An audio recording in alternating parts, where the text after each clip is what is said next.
Good evening, everyone, and many thanks for coming out on such an inclement night.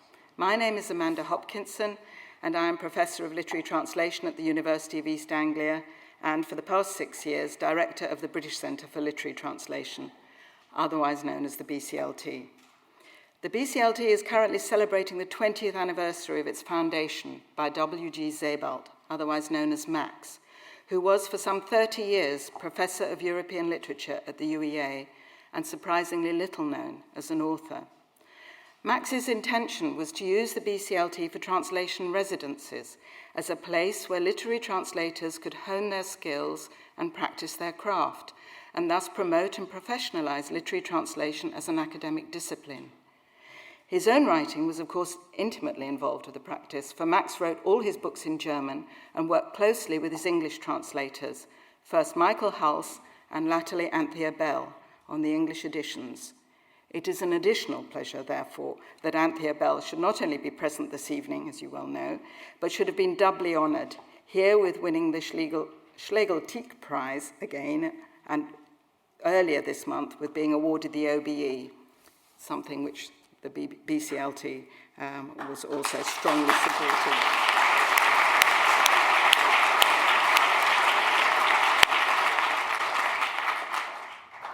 Some 10 years ago, in an early BCLT lecture on the art of literary translation, Max himself took the chair and discussed his writing in conversation with writer and journalist Maya Jaggi. At the time, the lecture was named after the so-called father of translation, St. Jerome, who translated the Bible into Latin when not otherwise occupied with befriending desert lions and the like. It was after Max's untimely death in a road accident in December 2001 that the name was changed to the Sebald Lecture in his memory. Talks on the art of literary translation from such writers as Seamus Heaney, David Constantine, Carlos Fuentes, Claudio Magris, and Germaine Greer alternated with those specifically addressing the work of Max Sebald by further illustrious authors, including Susan Sontag, Marina Warner, and tonight, Will Self. A couple of the other previous lecturers are also here tonight. Will's interest in Max's writing has already brought him to a conference on W.G. Sebald and the European tradition held at the UEA in September 2008, and brought the two of us together again in discussion at a fundraiser for English Pen. More importantly, Will's immense and increasing absorption in Max's inheritance makes it tempting to re-examine some of his own earlier works, from the ambulatory techniques of psychogeography to those of language, as explored in the Book of Dave. Tonight, however, will be looking at Max's own literary inheritance and traditions, and the ways in which he himself turned them around, in a lecture entitled Absent Jews and Invisible Executioners. At the end of the lecture, there will be 10 or 15 minutes when will take questions directly from you, but only very brief questions from the floor. So now, please welcome this evening's Sebald's lecturer, Will Self.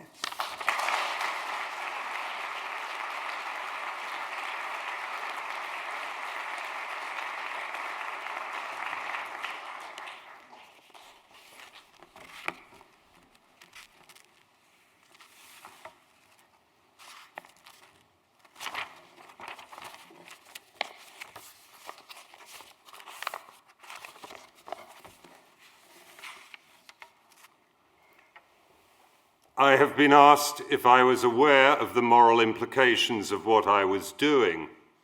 As I told the tribunal at Nuremberg, I did not know that Hitler was a Nazi. The truth was that for years I thought he worked for the phone company.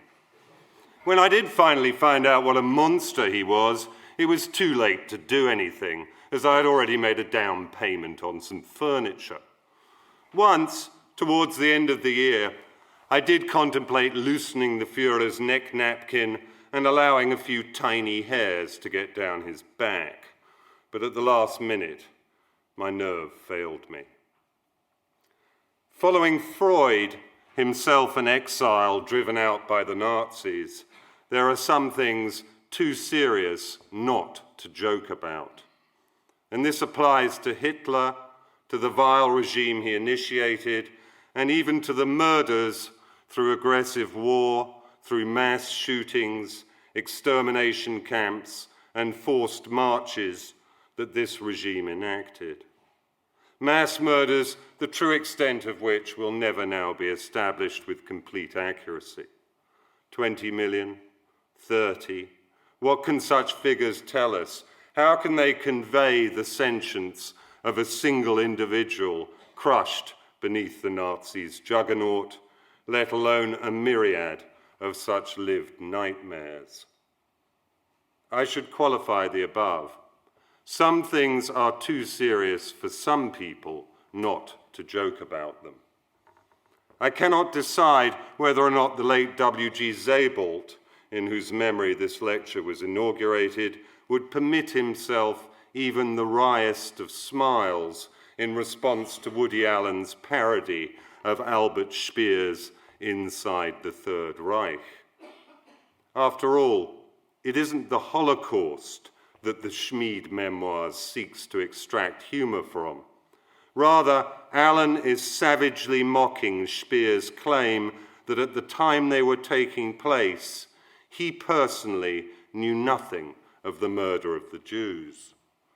By transforming Hitler's erstwhile architect, who subsequently became his Minister for War Production, into a self-deluding barber, Allen performs the essential task of the satirist, to expose the lie of power for what it was, is, and always will be, and to strip away the protective clothing of idealism, of denial, of retrospective justification from the perpetrators of genocide.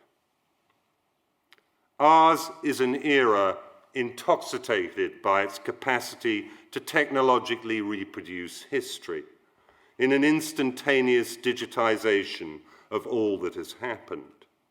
This lays down layer upon layer of decadences.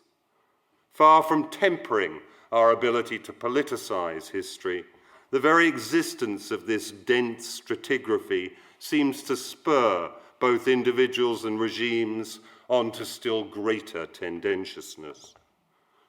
Among modern philosophers, Baudrillard understood this development the best and foresaw the deployment of symbolic events alongside the more conventional weaponry of international conflict. W.G. Sebald understood it as well.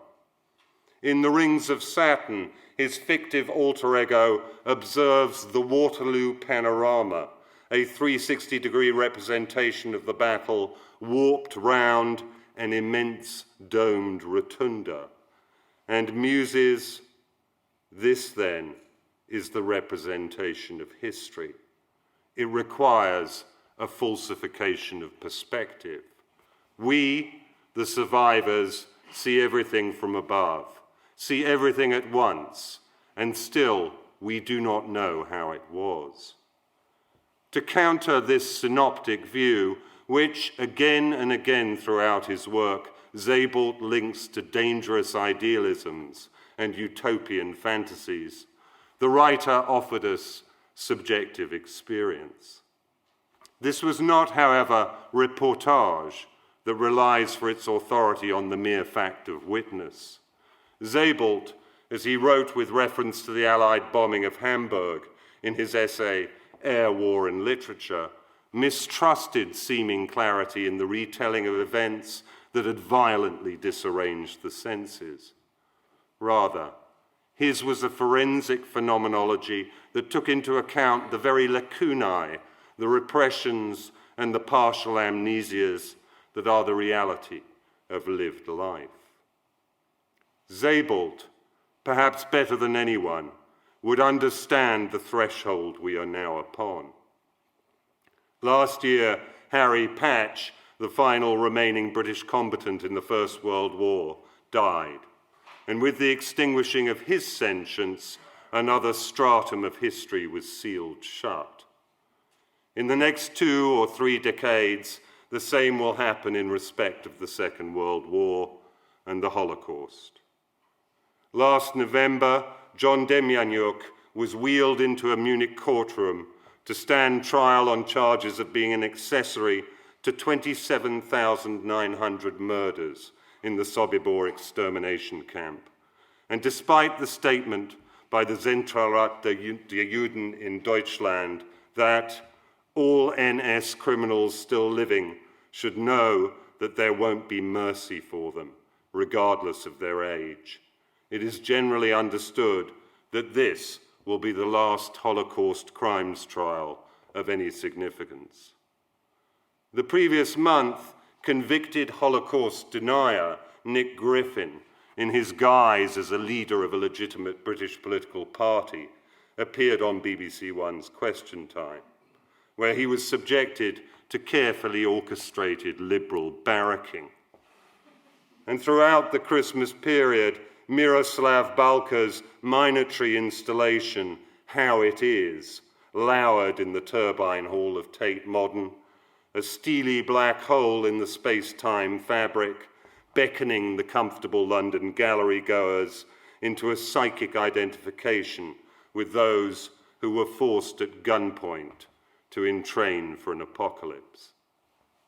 And in a fortnight's time, on the 27th of January, the 65th anniversary of the Soviet liberation of Auschwitz, we will have Holocaust Memorial Day, a national commemoration of the victims of German National Socialism inaugurated by Tony Blair in 2001. W.G. Sebald died in December of that year, but had he lived, I doubt he would have made any public comment about this.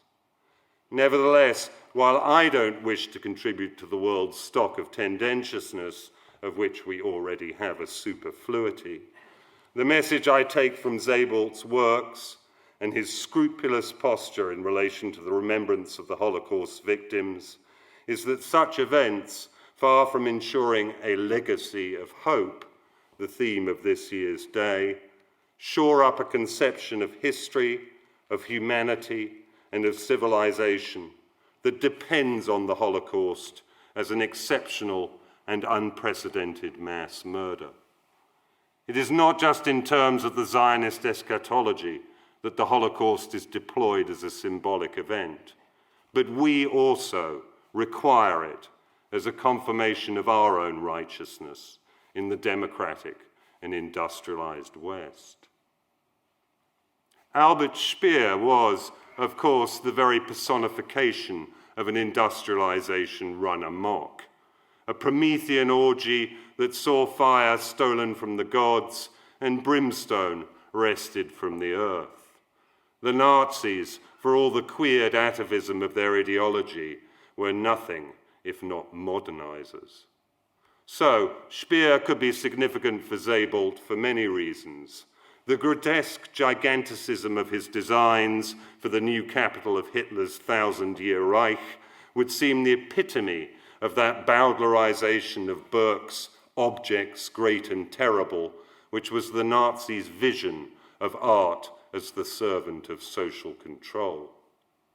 In Sebald's Austerlitz, the eponymous protagonist, an architectural historian, circles the truth of his origins as he circles the terra incognita of Germany itself. Through his study of such buildings as factories, docks, and fortifications, hypertrophied by 19th century industrialization, Austerlitz is unconsciously zoning in on the most monstrous disjunction of human scale, the exterminatory assembly lines of the Holocaust. Encrypted in Antwerp's Centraal Station, Austerlitz finds a program of social control and remarks to the novel's narrator, "The clock is placed some 20 meters above the only Baroque element in the entire ensemble, the cruciform stairway which leads from the foyer to the platforms, just where the image of the emperor stood in the Pantheon, in a line directly prolonged from the portal. As a governor of a new omnipotence, it was set even above the royal coat of arms, and the motto, Eendracht macht Macht, in English, union is strength, but in Flemish it echoes Arbeit macht frei, just as Austerlitz is a near homophone for Auschwitz. Then there is Speer's awkward status as not only the preeminent German denier of Holocaust knowledge, but also its foremost passive resistor, who, charged with Hitler's scorched earth policy, saved as much of its industrial infrastructure as he could. Just as Speer refused the evidence of his own senses when he visited the slave laborers at the notorious Mittelbau-Dora missile factory, so we can imagine that Sebald's own father refused, at least in retrospect, to acknowledge the reality of what he witnessed as a career soldier in the Wehrmacht. Sebald said of his own parents that they were typical of German petty bourgeois who went into the war not just blindly, but with a degree of enthusiasm. They all felt they were going to be lords of the world. Sebald's father was in the Polish campaign, and in the family photo album, there were pictures that initially had a Boy Scout atmosphere. But then the order came, and they moved in. And now the photographs are of Polish villages instead, razed to the ground, and with only the chimneys left standing. These photos seemed quite normal to me as a child. I look at them now, and I think, good Lord, what is all this? It's easy to see this as Sebald's paradigmatic experience of the power of photography to both document and dissemble historical reality, power he himself would make great use of. In Vertigo, Sebald's alter ego says of an album that his father bought his mother in 1939 as a present for the first Kriegweihnacht, or Nazi-sanctioned war Christmas. Some of these photographs showed gypsies who had been rounded up and put in detention. They are looking out smiling from behind the barbed wire, somewhere in a far corner of Slovakia, where my father and his vehicle repairs unit had been stationed for several weeks before the outbreak of war. And there, below the text, is the photograph in question, which was, Sebald said in an interview, an indication that these things were accepted as part of the operation right from the beginning. Named Winfried from a list of Nazi-approved names, and Georg after his father, Sebald preferred to be known as Max. Born in the Bavarian Alps in May 1944, as the Reich was collapsing beneath the Allied onslaught, his own literary achievement stands in almost diametric opposition to that of Speer. While Speer occupied himself exclusively with variations on the theme of what the psychoanalytic thinker Alexander Mitscherlich termed his Lebenslüge, or great lie, Sebald devoted his energies to exposing all the smaller lies of his parents' generation. He remained steadfast in his excoriation. When asked in the course of an interview with the Jewish Quarterly after the publication of The Emigrants whether he could talk to his parents about the so-called Hitler time, Sebald replied, "Not really, though my father is still alive at 85. It's the ones who have a conscience who die early. It grinds you down. The fascist supporters live forever, or the passive resistors. That's what they all are now in their own minds. I always try to explain to my parents that there is no difference between passive resistance and passive collaboration. It's the same thing, but they cannot understand this." There is, as yet, no direct access to Georg Sebald's war record, but sifting through the clues in Sebald's texts and cross-referencing these with his statements in interviews, it seems likely to me that his father ended up serving with the first Gebirgsjäger, or mountain huntsman, who were indeed stationed in Slovakia before the invasion of Poland, and whose war record includes a sorry tapestry of war crimes, including the rounding up and shooting of Jews in Lvov. Sebald, inevitably, was not close to his father, who had been taken prisoner by the Americans in 1945 and only returned home when the writer was 3. But while it's almost a cliché to say of a male writer's books that they are acts of parricide, Sebald's great achievement lay in not succumbing to Oedipal rage so as to forestall tragic sadness. In the 8 years since Max Sebald's untimely death, his status, already high, has increased.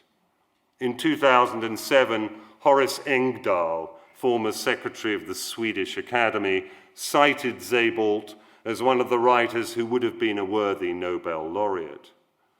I don't take issue with this. However, I am interested in saving Sebald from the ossification of this kind of critical regard, which is the preserve of arts functionaries and their selective lists. As I've had cause to remark before, saving present company, it's pets that win prizes. And I don't believe that Sebald was anyone's pet. Rather, let us resurrect him as a disciple of the writer and Holocaust survivor Jean Améry, of whom Sebald wrote, "His existentialist philosophical position makes no concessions to history, but exemplifies the necessity of continuing to protest, a dimension so strikingly lacking from German post-war literature." Sebald is rightly seen as the non-Jewish German writer who through his works did most to mourn the murder of the Jews. He said that he felt no guilt himself, and indeed why should he? He wasn't responsible, but that there was an irremediable sense of shame. Subjected at school, as all Germans of his generation were, to a film of the concentration camps without explanation or contextualization, Sebald was jolted out of what had been an isolated, bucolic childhood. It impinged on him from then on that, while I was sitting in my pushchair and being wheeled through the flowering meadows by my mother, the Jews of Corfu were being deported on a 4-week trek to Poland. It is the simultaneity of a blissful childhood and those horrific events that now strikes me as incomprehensible. I know now that these things cast a very long shadow over my life. The shadow lengthened through his university career, where in Freiburg, Sebald found himself being taught German literature by academics he later described as dissembling old fascists. Only the returned exile, Theodor Adorno, offered any insight, and no doubt his remarks on the possibility of a post-Holocaust literature must have been something the young Sebald took to heart. To write poetry after Auschwitz, Adorno wrote, is barbaric. A statement he later amplified thus: "The so-called artistic rendering of the naked physical pain of those who were beaten down with rifle butts contains, however distantly, the possibility that pleasure can be squeezed from it." Such action writing and any possible voyeurism were modes that subsequently Sebald carefully avoided, just as he himself never visited a concentration camp. This was a pilgrimage that Sebald believed was not the answer, especially since such sites had become only way stations on the profaning tourist trail. I wish I had the time here to plot carefully the journey that Sebald did undertake, from Freiburg to Francophone Switzerland, where he completed his degree, and from there in 1966 to Manchester, where he became a teaching assistant and finished his master's. He returned briefly to Switzerland for an unsatisfactory Wittgensteinian experiment in school teaching, before going back to Manchester and then on to the University of East Anglia, where, apart from a spell in Munich at the Goethe Institute in 1975-6, he remained for the rest of his life. I wish I also had the time to exhaustively map his intellectual and literary development, but for the purposes of my thesis this evening, a couple of significant episodes will have to suffice. First, there was Sebald's exposure to the Auschwitz-Birkenau trials of 1963-5 in Munich, which he followed assiduously in the newspapers. Sebald said of the trials, "It was the first public acknowledgement that there was such a thing as an unresolved German past." And further, that, "I realized there were things of much greater urgency than the writings of the German romantics." Sebald was struck both by the utter familiarity of the defendants, the kind of people I'd known as neighbors, but still more by how the Jewish witnesses, initially strange and foreign, were in the course of the proceedings revealed to have been residents of Nuremberg and Stuttgart.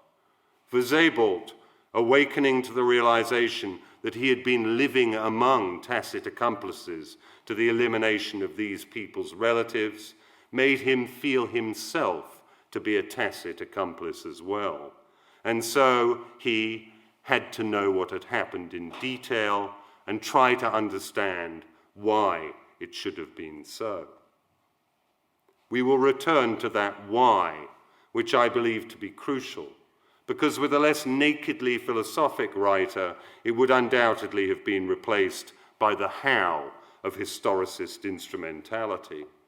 But in the meantime, let us consider Sebald's move to Britain, and in particular to Manchester, which in 1966, as today, had a thriving Jewish community. In post-war Germany, it was, of course, only too possible never to encounter a Jew. But now Sebald had a German Jewish landlord whose own parents had been deported to Riga, where they were murdered.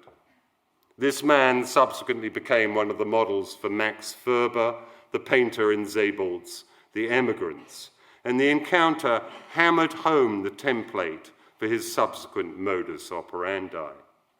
To my mind, Sebald later said, there is an acute difference between historiography and history as experienced history. The experience of real, live Jews was definitely important, and possibly equally significant was that these were English Jews. After all, if, as the old Jewish saying has it, the Jews are like everyone else, but more so, then it can be inferred that English Jews are like the English, but more so. The uncanny portrayal of Dr. Henry Selwyn in The Emigrants is a function of his almost perfect assimilation to English diffidence. And since Sebald based him on a real-life model who the writer did not even realize was of Polish Jewish extraction until told so, he stands as a sign pointing towards that earlier age when German Jews, with names such as Hamburger and Berlin, evidence, Sebald once remarked, of just how tragically close their identification with the fatherland was, were quite as well camouflaged. This is not to say that Sebald's Jews are anything but individuals. For a counterexample to his own meticulousness, you can look no further than Bernard Schlink's The Reader, a novel widely feted for its moving portrayal of the impact of the Holocaust. But on whom exactly? Schlinker's novel may present a schema of evolving Holocaust consciousness in the successor generation of Germans, but its effects depend on exactly the kind of action writing that Sebald rejected.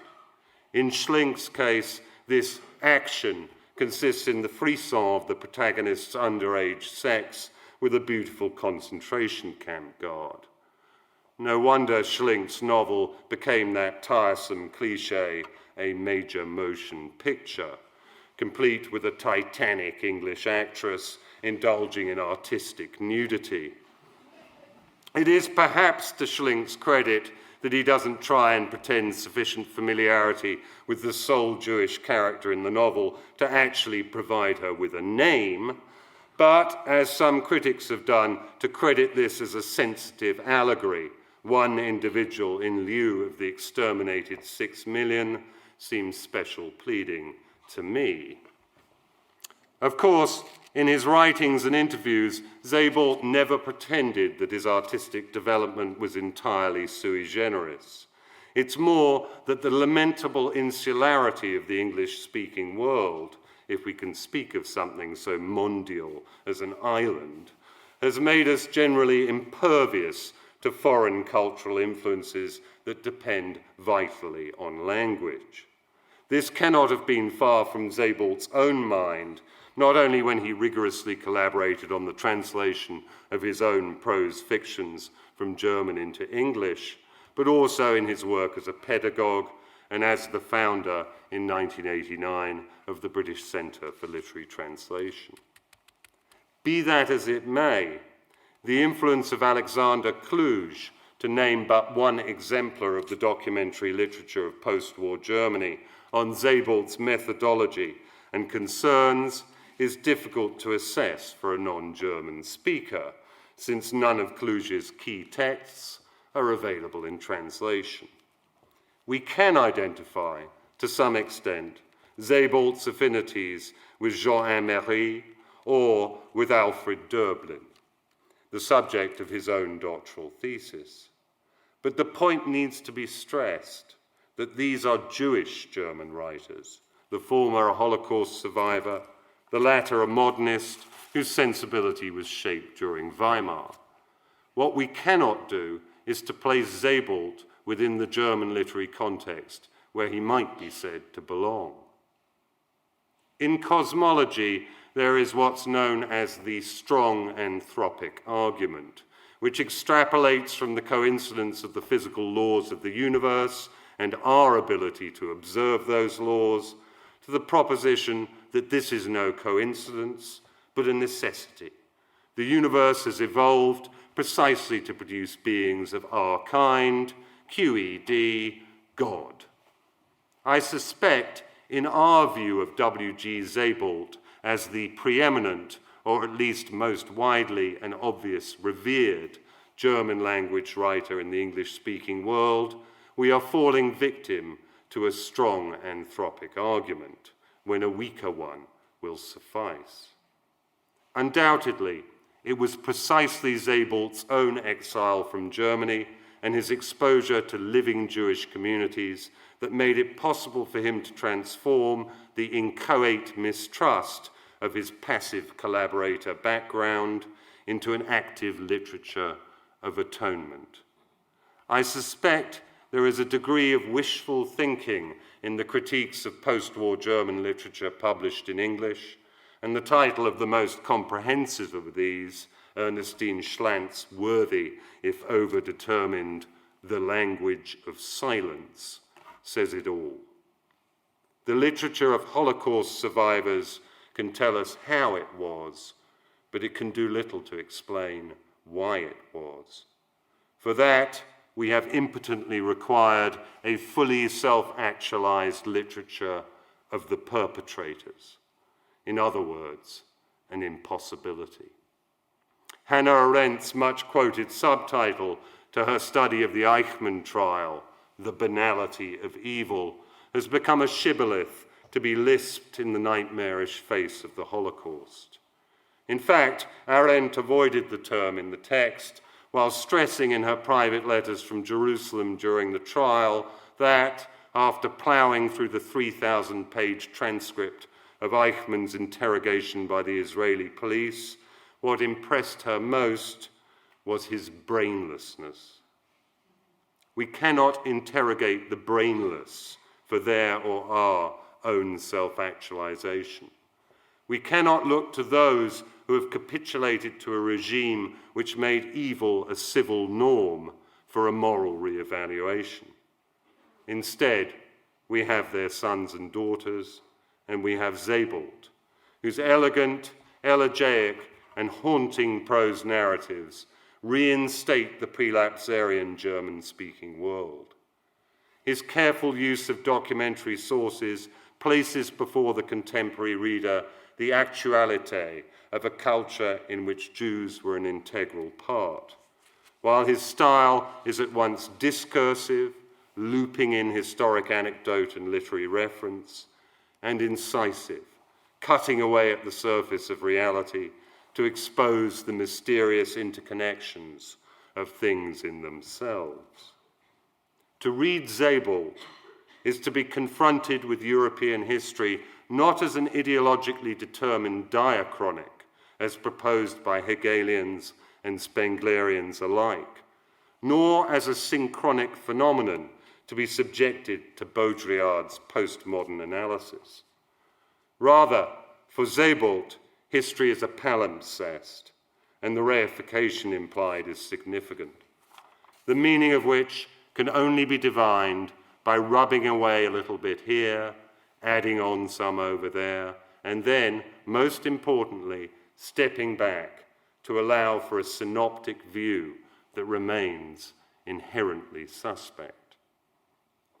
I think it's this beguiling overview which Sebald calls our attention to again and again in his writings by describing the works of Dutch landscape painters and English watercolorists, that explains in part our willingness to ascribe to him some specifically moral ascendancy, and by implication, a historiography he explicitly denies. For the English-speaking world, and the English in particular, Sebald is the longed-for good German. He's everything Speer wanted to become, but never could. Sebald has recognized the taint and moved to erase it by a systematic bearing of witness. But if he had remained behind in Germany, might he not have succumbed to the same pressures as many of his generation, and been carried along on the tide of Marxian posturing to a fallacious equivalence of the Federal Republic with the Third Reich?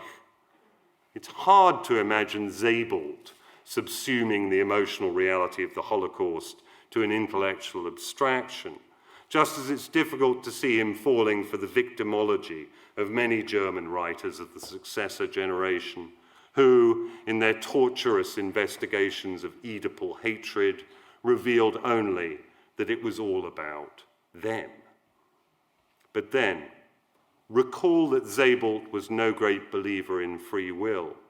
This notion, he said, of the autonomous individual who is in charge of his or her fate is one that I couldn't really subscribe to.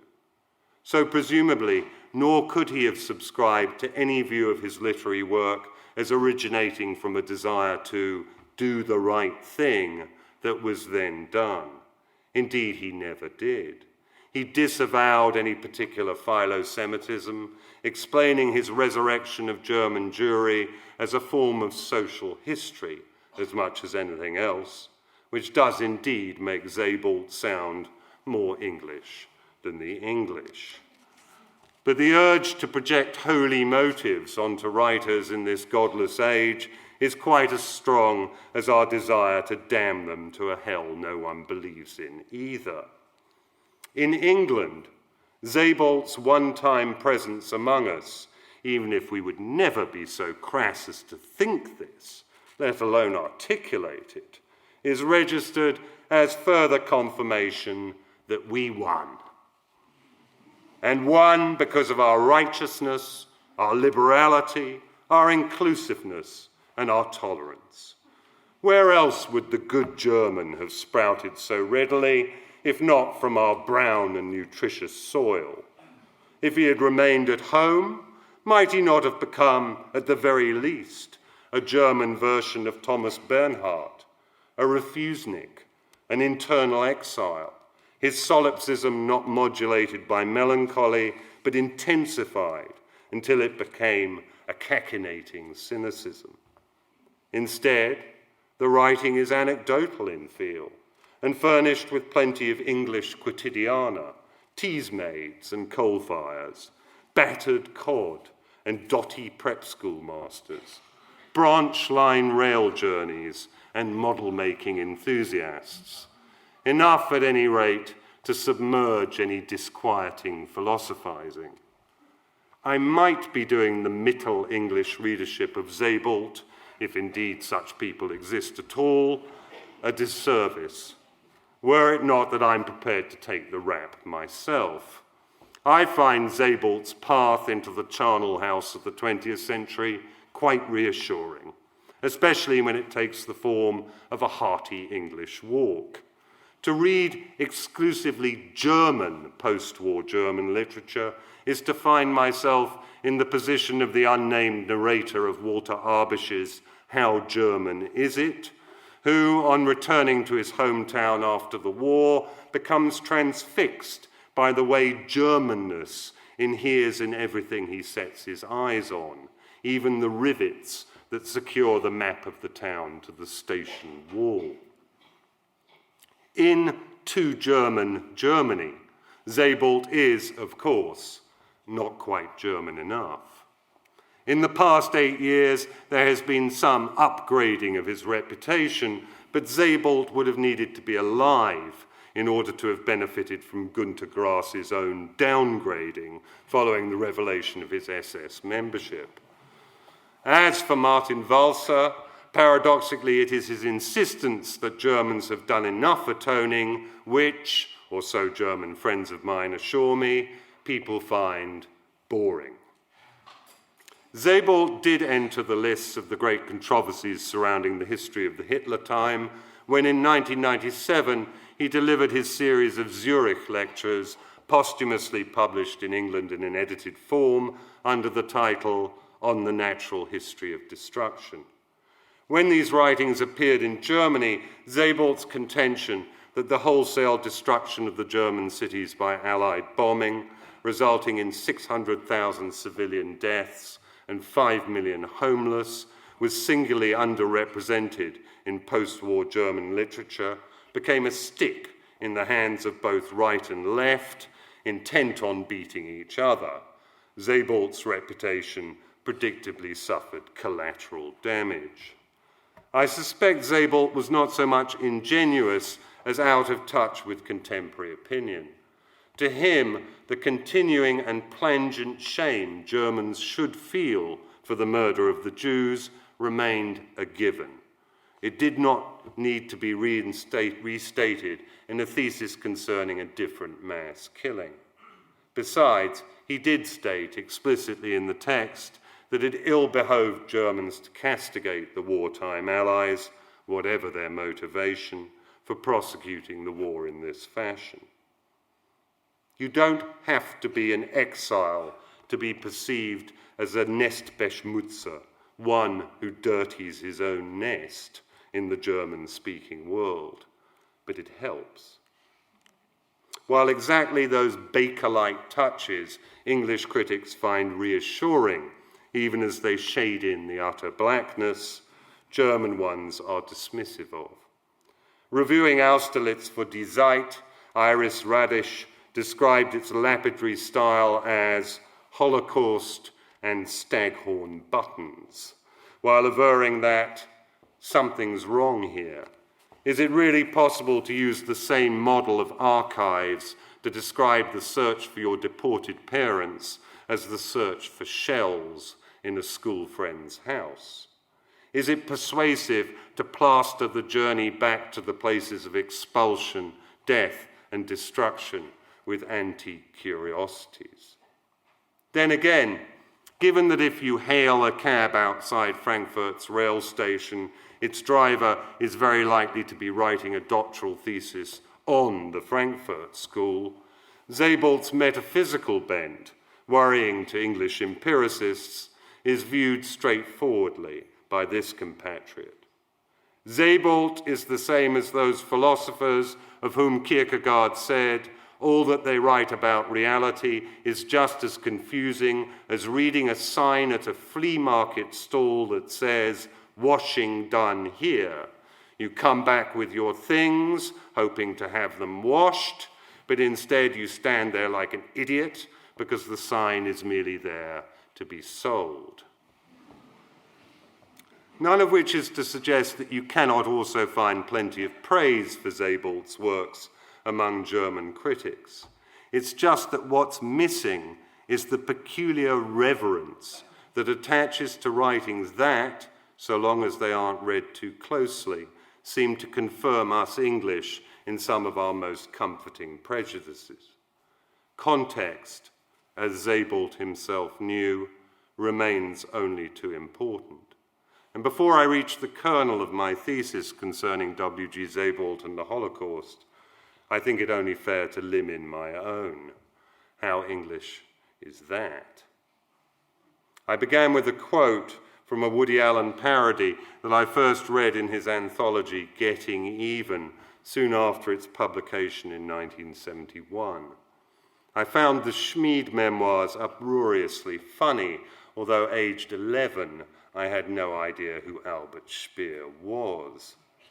I did, however, have an awareness of the Holocaust, not least because my mother had told me for as long as I could remember that the Polish woman who lived alone in the detached house at the end of our block was a camp survivor, and moreover, that the reason why this woman's privet hedge was so spectacularly neglected was that she feared the return of the Nazis and believed that they would, like the angel of death, pass by if they thought no one lived there. I've no idea if any of this was true. My mother had a flair for dramatics, but it seemed credible, given that whenever I saw the Polish woman, her tightly belted grey gabardine raincoat and short, lank, dyed black hair gave her a curiously anachronistic appearance, as if she were a black and white photograph pasted onto the verdant ectochrome of the Hampstead Garden suburb.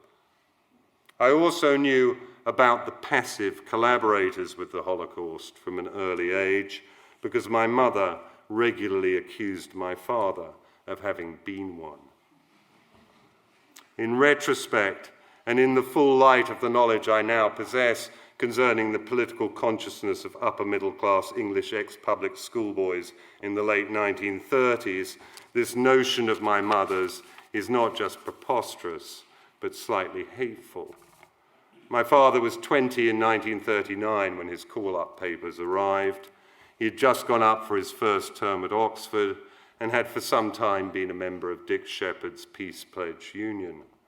He told me before he died that during the week after his call-up arrived, he was racked by doubts about what he should do, but in the end, he decided to register as a conscientious objector. Intermittently, but with greater intensity as the years had passed, he had regretted this.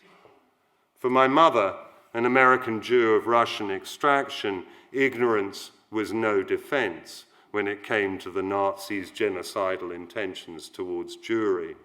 And therefore, my father was exactly like those Germans who claimed to have been unaware of the mass murders even after they had occurred.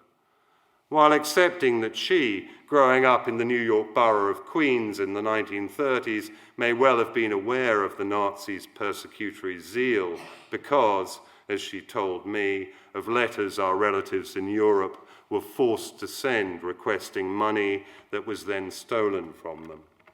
I realized when I came to study the Holocaust in detail that neither she, nor indeed anyone, save possibly Hitler himself, could have known in 1939 that the Nazis' final solution would necessarily be an exterminatory one.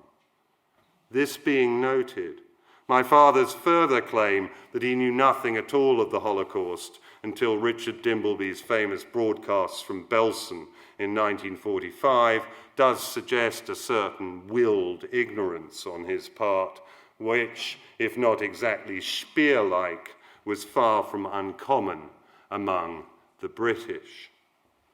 I don't wish to make too much of this. Looked at one way, there is something merely sad about such implausible culpability becoming domestic mud slung in a miserable marriage. But looked at differently, it taught me early on to mistrust arguments founded on spuriously synoptic historical schemas, and to have my doubts when it came to the idea that the Germans' murdering of the Jews possessed any absolute exceptionality. Not that my mother, willfully deracinated as she was, cleaved to any Jewish eschatology, Zionist or otherwise. Nor can I say that she ever articulated the conventional formulation of Holocaust remembrance: these things must never be forgotten, lest they occur again. In The Rings of Saturn, W.G. Sebald cryptically alludes to Georges Louis Borges' story Clon Uqbar, Orbis Tertius, which, in a typically Borgesian fashion, plays with the idea of an idealist world created by 18th century encyclopedists to bedevil their empiricist heirs. The passage Sebald had in mind was this: things became duplicated in Clon. They also tend to become effaced and lose their details when they are forgotten. A classic example is the doorway, which survived so long it was visited by a beggar and disappeared at his death. At times, some birds, a horse, have saved the ruins of an amphitheatre. In the preamble to this same strange tale, Borges' narrator recalls a dinner with a friend at which we became lengthily engaged in a vast polemic concerning the composition of a novel in the first person, whose narrator would omit or disfigure the facts and indulge in various contradictions which would permit a few readers, very few readers, to perceive an atrocious or banal reality. This is, of course, W.G. Sebald's own fictive methodology, and I believe only a very few readers have grasped the atrocious and banal reality that he wishes us to perceive, despite the myriad clues that are scattered throughout his texts. Consider this from Austerlitz, where the eponymous survivor of the Kindertransport remarks, "It does not seem to me that we understand the laws governing the return of the past, but I feel more and more as if time did not exist at all, only various spaces interlocking according to the rules of a higher form of stereometry, between which the living and the dead can move back and forth as they like. And the longer I think about it, the more it seems to me that we who are still alive are unreal in the eyes of the dead." Again and again, Sebald transmits statements of a transcendental idealism. Again and again, he points to coincidence and déjà vu as evidence of the unheimlich quality of subjectivity. This is Sebald's alter ego in The Rings of Saturn. My rational mind is unable to lay the ghosts of repetition that haunt me with ever greater frequency. Scarcely am I in company, but it seems as if I had already heard the same opinions expressed by the same people, somewhere or other, in the same way, with the same words, turns of phrase, and gestures.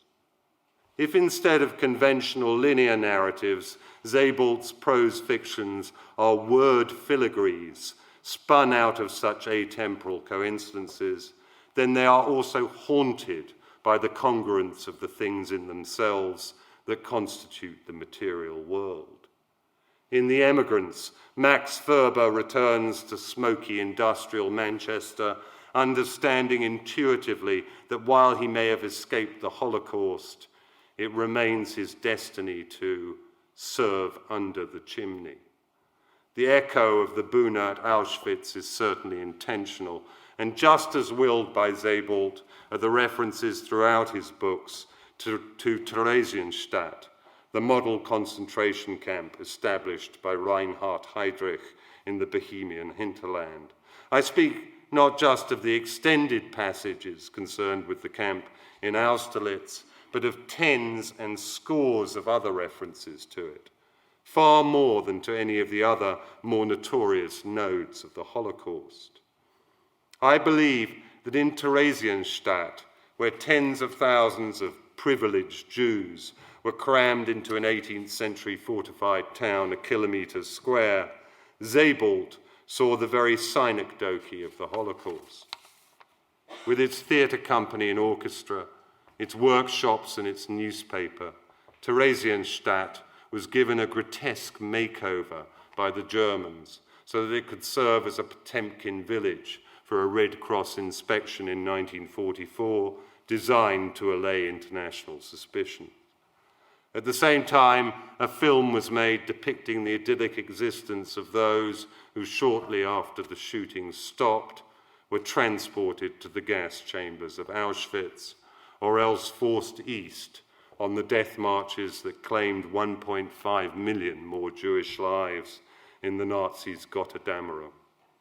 Theresienstadt is for Sebald only an extreme and specialized form of a Holocaust he saw being perpetrated everywhere and at all times as civilization marches on. If there is any exceptional character to the German Holocaust, it is only that it is German, just as Belgian Holocausts are Belgian, Rwandan ones Rwandan, and Croatian ones, albeit under German tutelage, German.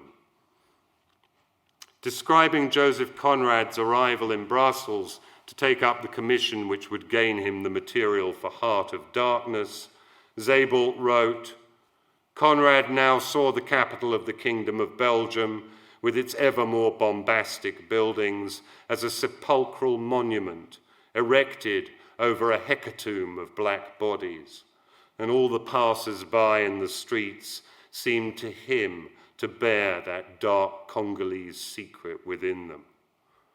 While such historians as Daniel Jonah Goldhagen might wish to arrogate a unique exterminatory impulse to the Germans, Sebald resists this facile view at every juncture.